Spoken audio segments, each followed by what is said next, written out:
The secret to success, it doesn't matter where you come from. The secret to success is simple. Doesn't matter if you come from a small village or a big city. There's some important things you must do to succeed in life.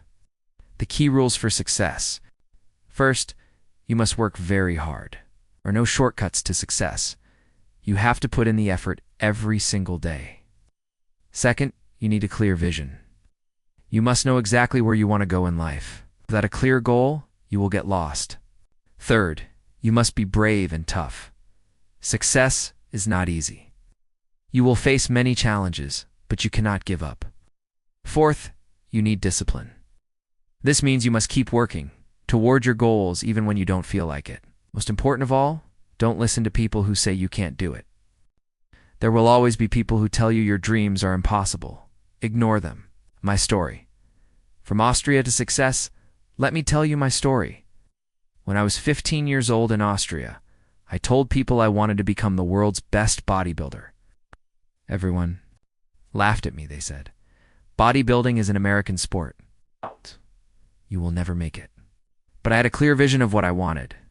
I started training 1 hour a day, then 2 hours, then 3 hours. By the time I was 18 years old in the Army, I was training 5 hours every day. At age 20, I became the youngest Mr. Universe ever.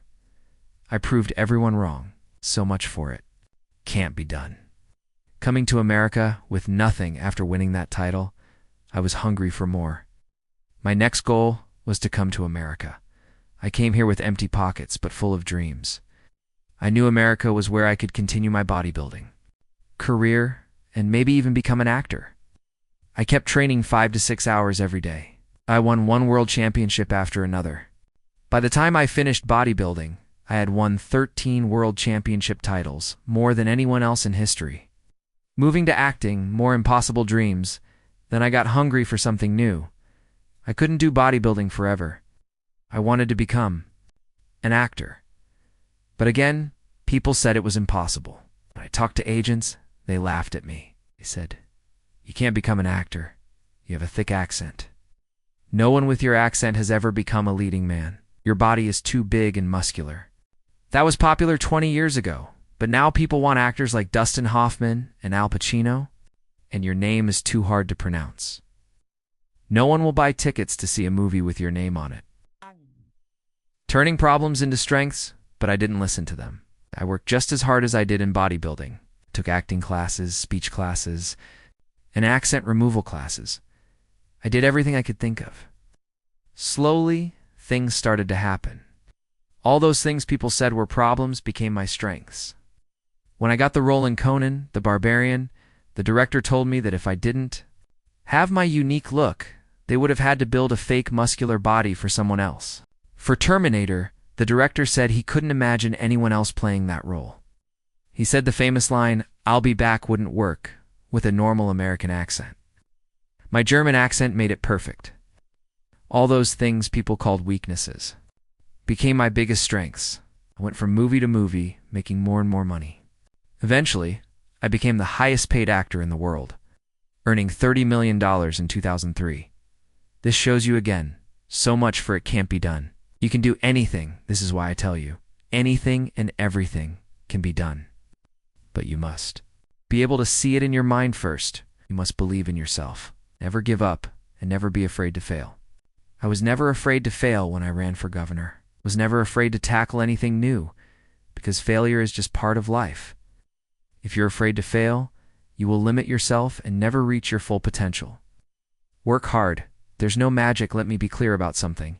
Work your butt off. There is no magic pill. There is no secret trick that will make you successful without hard work. No one succeeds alone. I want to tell you something important. People often call me a self-made man and say I'm a perfect example of the American dream. While I appreciate these compliments, the truth is different. Don't ever call me a self-made man, because I would not be here without help from many people. I wouldn't be here without my parents, who gave me love, discipline, and support from the beginning. I wouldn't be here without all the bodybuilders in my hometown who helped me. I wouldn't be here without Joe Wider, who brought me to America, gave me confidence, and even paid for my first apartment in Santa Monica. When I was governor, 5 million people voted for me.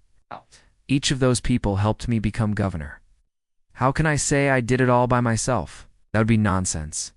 Success comes from helping others. You have to recognize that there are certain elements that make someone successful. It's not just about where you come from. When I worked out, I didn't just lift weights for myself. I wanted to lift up the entire sport of bodybuilding. I was always interested in working towards something bigger than myself, something that would last longer than me. Stay hungry for learning. No matter how successful you become, no matter how old you get, you must always stay hungry for more. You must always be hungry to learn new things, because you never learn enough. The real meaning of success when I grew up, I thought greatness was directly tied to fame and money. I thought that a big career and lots of money would equal success. But I was completely wrong, and I learned this later in life. I learned this by accident when the University of Wisconsin asked me to help with a research program. They wanted to study how weight training would help Special Olympics athletes, people with intellectual challenges. I flew to Wisconsin too. Help. We decided to start with bench press exercises. The kids stood in line to try it. The first kid lay down on the bench. I put a 40-pound barbell over his chest, and he did 10 repetitions perfectly. Then the next kid lay down. When I put the bar over his chest, he started breathing very heavily. Suddenly, he started screaming loudly and jumped up. I put the bar back. I realized he was scared of the weight. I calmed him down and said, "It's okay. Just watch your friends do the bench press. Yeah, maybe you want to try again later." All his friends came through and did great performances. Then suddenly, he stood in line again and wanted to try. This time I gave him just the empty bar, only 20 pounds. He did 10 repetitions. Then I asked if he wanted more weight. He said, "Yes." I put the plates back on. Now it was 40 pounds like before. He did 10 more repetitions. Then he wanted more. I added more weight, minus 60 pounds, then 80 pounds. Each time, he did it perfectly. When I lifted the weight off him, he jumped up, gave everyone high fives, and was so excited. This was a real eye-opener for me. I saw that kid go from being terrified to being confident in just a short time. The final message: this experience taught me the real meaning of success. It's not just about making money or becoming famous. True success comes from helping others and making a difference in the world. So remember these things. Have a vision and think big. Ignore the people who say you can't do it. Work extremely hard, give back to others, and help change the world, because if not us, who? If not now, when? Success is possible for everyone, no matter where you come from. The only limits are the ones you put on yourself.